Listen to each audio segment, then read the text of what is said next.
along with their other water. And that probably also contributed to some degree to the diversity of microbes. But yeah, water out of a pond or stream would be ideal. Yes, sir.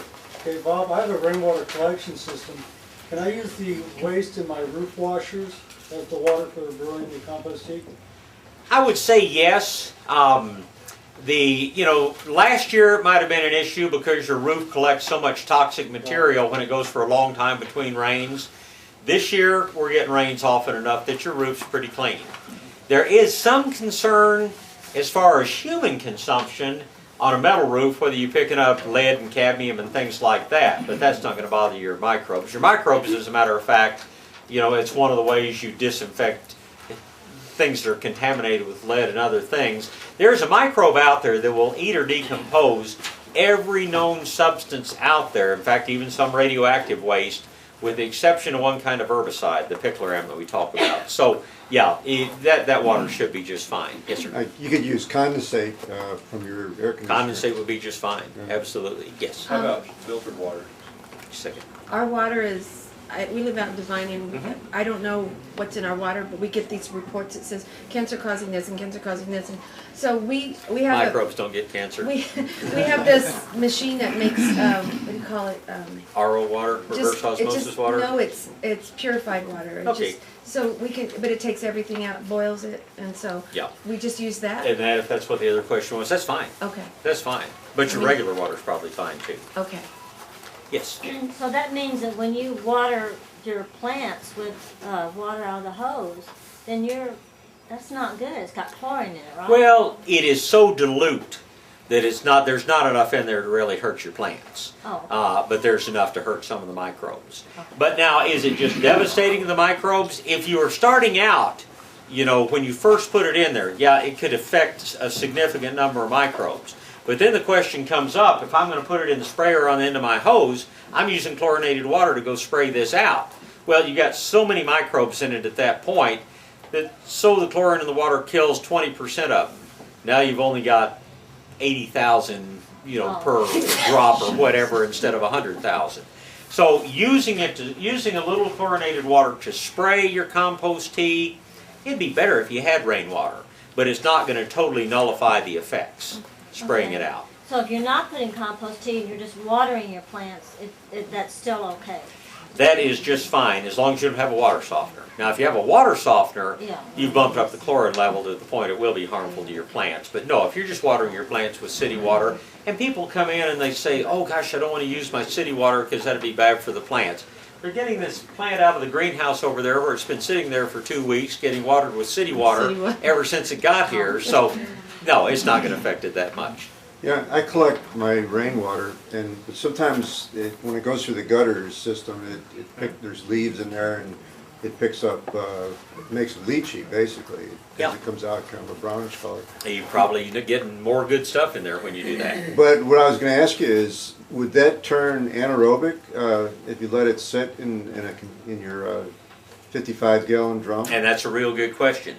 Under normal conditions, no. But if you put the kind of stimulants that I'm going to tell you about in there and didn't bubble it, yes, that would go anaerobic very quickly. Anything else? Okay, so we've got our water to start with. We probably want to keep it from foaming. When you start bubbling, you really don't want a whole lot of foam coming up. So we're probably going to put just a little bit of cooking oil of some sort in there to cut down on the sudsing effect, the foaming effect, so to speak. Doesn't really matter what kind, but you do not want to use olive oil. Don't ever use olive oil to cut down on foaming.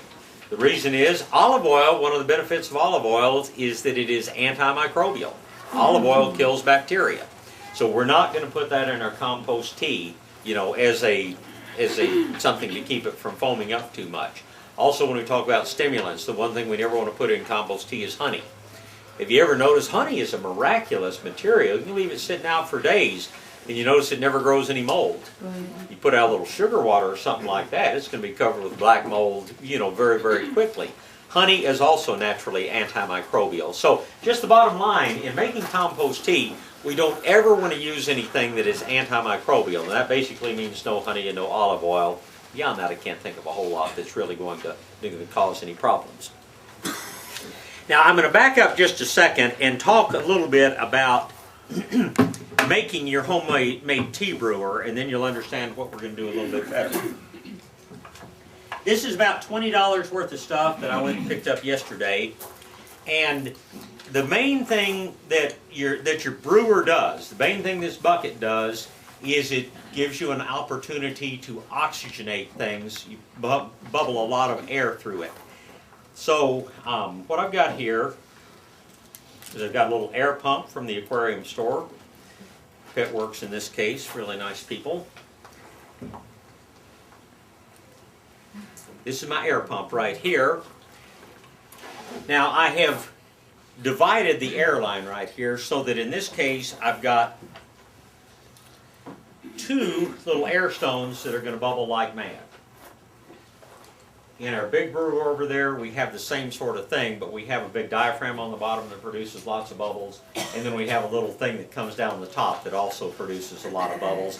If you want to get real fancy, you can put a little manifold valve in here so you can control how much air goes through each line.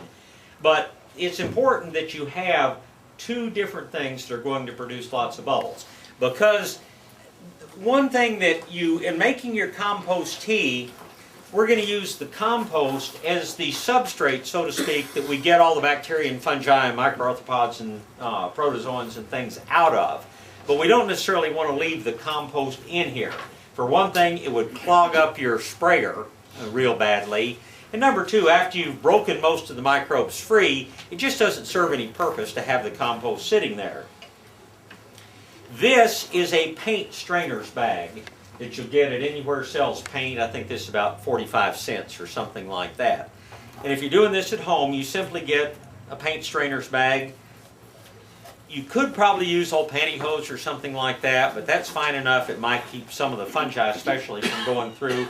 This is open enough that all the good guys can get through, but it's going to keep the bulk of your compost, the heavier stuff, from actually getting through. So we've got our brewer, whether it's a small bucket or whether it's a big brewer. Now we're going to use our microbe source, which is going to be 1 or more forms of compost. In a 5-gallon bucket, you're probably going to want about 1 to 2 cups of compost maximum. In our 25-gallon brewer, we use about 6 cups of compost. And compost tea is only going to be as good as your compost, because your compost is going to be the source of the microbes that we're putting into the liquid that we are then going to brew. So what's the best kind of compost? Well, I like compost that comes from a number of different sources, has a number of different feedstocks that have, so to speak, that have been put in there to decompose. Naturally, there may be one kind of microbe breaks down cotton burr.